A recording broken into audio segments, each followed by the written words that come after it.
Hello friends, नमस्कार and welcome to Komal Nahta official. इस video में हम रिव्यू करेंगे आज रिलीज हुई फिल्म द बिग बुल को। लेकिन मैं आपको बता दूं, ये सिनेमा घरों में रिलीज नहीं हुई है। आजकल तो बहुत स्टेट्स में सिनेमास बंद है। प्लस द बिग बुल की release OTT platform Disney plus Hotstar पर पहले से ही तय थी। लेकिन सबसे पहले यानी रिव्यू करने से पहले आपको याद दिलाना जरूरी है कि अगर आपने अभी तक हमारे चैनल को सब्सक्राइब नहीं किया हो तो इस वीडियो को देखने के तुरंत बाद जरूर कीजिएगा।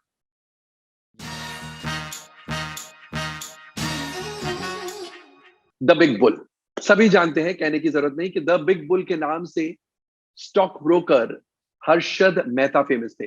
तो ये उनकी लाइफ स्टोरी है, प्रोफेशनल लाइफ स्टोरी है। ऑफ कोर्स, क्योंकि ये ऑफिशियल बायोपिक नहीं है, इसलिए किरदारों के नाम बदल दिए गए हैं। यहां पर स्टॉक ब्रोकर का नाम है हेमंत शाह, प्लेड बाय अभिषेक बच्चन, और उनका एक भाई है वीरेन शाह, प्लेड बाय सोहम शाह। तो ये हेमंत शाह यानी अभिषेक बच्चन की कहानी है। कैसे वो अलग अलग नौकरियां करता है, बहुत ही लोअर मिडिल क्लास का इंसान है, और उसकी दिली इच्छा है, दिली तमन्ना है कि वो बहुत बड़ा आदमी बने। यहां तक कि वो अगर शराब भी पिएगा तो बेस्ट ब्रांड की हो तो पिएगा, नहीं तो नहीं पिएगा। उसे उसी के नेबरहुड में रहने वाली प्रिया पाटिल यानी निकिता दत्ता से प्यार होता है। लेकिन प्रिया पाटिल के पिताजी चाहते हैं कि लड़के के पास कम से कम गाड़ी हो, घर का मकान हो, किराए के मकान में ना रहता हो, और अच्छा कमाने वाला हो। Obviously Hemant Shah does not fit the bill. खैर, हेमंत शाह की पर्सनल लाइफ में क्या होता है और हेमंत शाह के प्रोफेशनल लाइफ में कैसे वो नौकरी छोड़कर सब ब्रोकर बनता है, उसके बाद स्टॉक एक्सचेंज का ब्रोकर बनता है, और उसके बाद सिस्टम को इतना मैनिपुलेट करता है। वो जो सिस्टम में लूप होल्स है, खासकर बैंकिंग सिस्टम में लूप होल्स जो है, उन्हें एक्सप्लॉइट करता है और इतना बड़ा आदमी बन जाता है कि कुछ लोगों की आंखों में वो कांटे की तरह खटकने लगता है। और इसलिए अब ऐसा कहा जाता है कि उनके खिलाफ या उन्हें एलिमिनेट करने की साजिश की गई थी। एंड उसके बाद क्या होता है, कैसे वो जेल जाते हैं, कैसे वो खत्म हो जाते हैं। एवरीबडी नोज कि हर्षद मेहता इज नो मोर। तो कैसे हर्षद मेहता का खात्मा होता है, कैसे उन्हें सजा होती है, एटसेट्रा एटसेट्रा, ये बताया गया है। तो आइए सबसे पहले डाइसेक्ट करते हैं, या यूं कहिए एनालाइज करते हैं इस फिल्म के स्क्रिप्ट को, यानी कथा, पटकथा और संवादों को। मैंने कहानी के बहुत ज्यादा डिटेल्स नहीं बताए हैं, क्योंकि सब जानते हैं हर्षद मेहता की कहानी किस प्रकार की थी।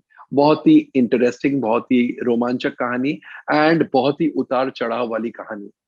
तो the story and the screenplay have been written by Kookie Gulati and Arjun Dhawan. Kookie Gulati, मैं आपको बता दूं, इस फिल्म के डायरेक्टर भी है। बहुत ही इंटरेस्टिंग स्टोरी है, बहुत ही इंटरेस्टिंग स्क्रीन प्ले है, और एंगेजिंग स्क्रीन प्ले है। हालांकि 2 घंटे 34 मिनट की फिल्म है, लेकिन आपका इंटरेस्ट शुरू से अंत तक बना रहता है।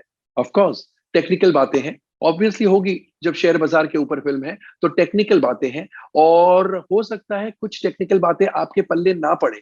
लेकिन इसका ये मतलब नहीं कि आपका इंटरेस्ट बना नहीं रहेगा। वो टेक्निकल बातें जो बहुत ज्यादा टेक्निकल है, उन्हें इतने सरल भाषा में समझाने की कोशिश की गई है कि अगर आप टेक्निकलिटीज नहीं भी समझते हैं तो एटलीस्ट ये समझ जाते हैं कि ये इंसान सिस्टम के लूपहोल्स को एक्सप्लॉइट कर रहा है, इस्तेमाल कर रहा है। एंड इसलिए आपका इंटरेस्ट कभी भी कम नहीं होता है। Story and the screenplay are both interesting and engaging, and आपको एक्चुअली बार बार यही ख्याल आता है कि अब क्या होगा, अब क्या होगा, यहां से ये कैसे निकलेगा, यहां से ये कैसे बाहर आएगा। And therefore your interest is kept alive right from the start till the end. यूं कहिए, आप भी उस ड्रामा का हिस्सा बन जाते हैं। डायलॉग्स रितेश शाह ने लिखे हैं, एंड मजेदार डायलॉग्स है, बहुत अप्रोप्रिएट डायलॉग्स हैं। कुछ जगह पर तो आपको हंसी आती है या चेहरे पर एक बहुत बड़ी मुस्कान आ जाती है जब आप सुनते हैं हेमंत शाह के बोले हुए डायलॉग्स को। उन डायलॉग्स में एब्सोल्युटली फन है, सटायर है, ह्यूमर है। तो story, screenplay and dialogues are all very nice, very engaging. हाँ, थोड़ी टेक्निकल ज्यादा है, लेकिन बाय इट्स वेरी नेचर कहानी ही इस प्रकार की है कि टेक्निकलिटीज अगर नहीं देते या नहीं बताते तो आप कहते कि ये बचकानी फिल्म है। इसलिए the writers can not be faulted for that. Overall story, screen play, dialogues मजेदार। अब आते हैं एक्टर्स के परफॉर्मेंसेस की तरफ। अभिषेक बच्चन, यू मानो he was born to play this role. Hemant Shah की भूमिका उन्होंने बखूबी निभाई है। उनका गेट, उनके एक्सप्रेशंस, उनके चलने का ढंग, बोलने का ढंग, typical like a businessman, and बहुत ही बढ़िया काम, extraordinary work by Abhishek Bachchan, and one shouldn't be surprised if he picked up some awards. जी हाँ, उनका परफॉर्मेंस वाकई में अवार्ड विनिंग है, बेहतरीन काम, एंड यूं मानो वो किरदार में घुस गए हैं. Wonderful work bye Abhishek Bachchan. Ileana D'Cruz जो जर्नलिस्ट मीरा राव की भूमिका निभा रही है, the perfect amount of grace and ठहराव जिसे कहते हैं ना एक किरदार में, उन्होंने लैंड किया है. She has also done a swell job. Viren Shah यानी हेमंत शाह के भाई वीरेन शाह की भूमिका में सोहम शाह इज एक्स्ट्रा ऑर्डिनरी. बहुत मजा आता है उन्हें देखकर, जब वो डर जाते हैं, जब वो अपने भाई को करेक्ट करते हैं, जब वो चाहते हैं कि उनका भाई इतनी ऊंची उड़ान ना भरे. All those scenes are lovely. So he is the perfect foil to Hemant Shah. Viren Shah की भूमिका में सोहम Shah has done a fantastic job. Nikita Dutta as प्रिया पाटिल, छोटा रोल है लेकिन बहुत बढ़िया तरीके से उन्होंने निभाया है. So Nikita Dutta is also very good. Mahesh Manjrekar जो राणा सामंत की भूमिका निभा रहे हैं, बहुत ही छोटा रोल है लेकिन he makes his presence amply felt. Supriya Pathak जो हेमंत शाह और वीरेन शाह की मम्मी की भूमिका निभा रही है, अगेन अ स्मॉल रोल लेकिन she stands her own. Ram Kapoor जो लॉयर अशोक मिर्चंदानी बने हैं, he is fantastic.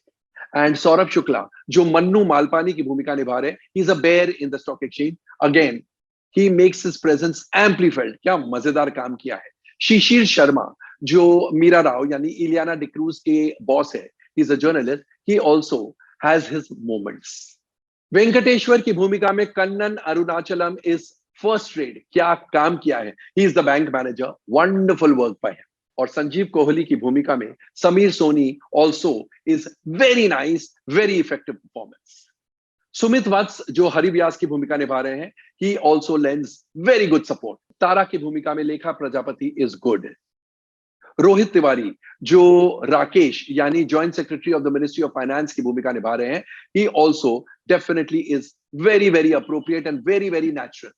And Pankaj Vishnu जो सीबीआई के धीरज बने हैं, he deserves distinction marks. Special mention must be made of some more actors. एक तो प्रिया के पिताजी है, उनका एक ही सीन है, संजीव जोटांगिया, वंडरफुल. प्रिया के fiance Aarjav Trivedi, again very good. Rio Kapadia NCC के managing director, good. Liftman Durgesh Kumar, lovely. Baldev की भूमिका में अभिजीत लाहिरी, गुड. विजय रजोड़िया जो वेंकटेश्वर यानी कन्नन अरुणाचलम के बॉस की भूमिका निभा रहे हैं, he is also definitely made his mark. और अखिल वैद जो बहुत रिच बिजनेसमैन विक्रम सोलंकी की भूमिका निभा रहे हैं, गुड.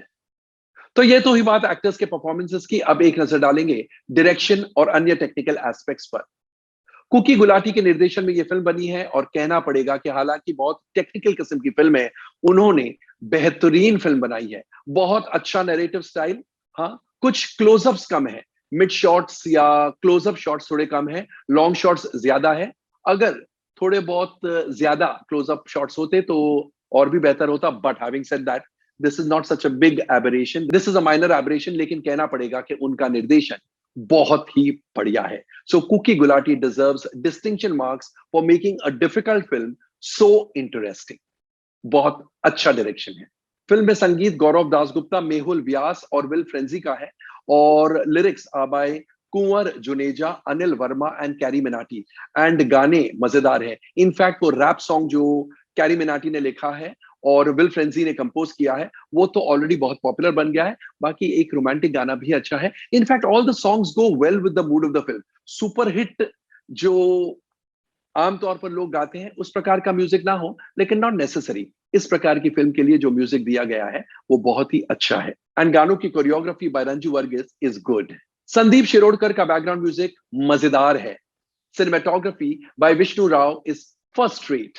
आरपी यादव के एक्शन सीन्स अच्छे हैं. दुर्गा प्रसाद महापात्रा की प्रोडक्शन डिजाइनिंग भी बड़े अच्छे स्टैंडर्ड की है. एंड धर्मेंद्र शर्मा की editing super sharp, super crisp.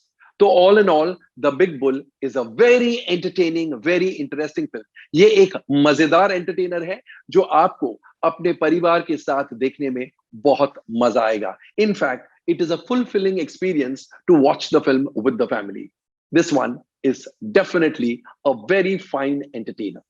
तो दोस्तों कैसा लगा हमारा review of the Big bull? Comment section में जाकर अपने कमेंट जरूर पोस्ट कीजिएगा। एंड अगर आपने भी फिल्म देख डाली है तो हमें यह भी बताइएगा कि आपको फिल्म कैसी लगी। एंड क्रमांक के बराबर नंबर 1 काम किसका लगा, नंबर 2 काम किसका लगा और नंबर 3 काम किसका लगा, ये भी हमें बताइएगा। एंड जैसा मैं हमेशा इन दिनों कहता हूं, stay safe, stay relevant and yes you said it, stay tuned.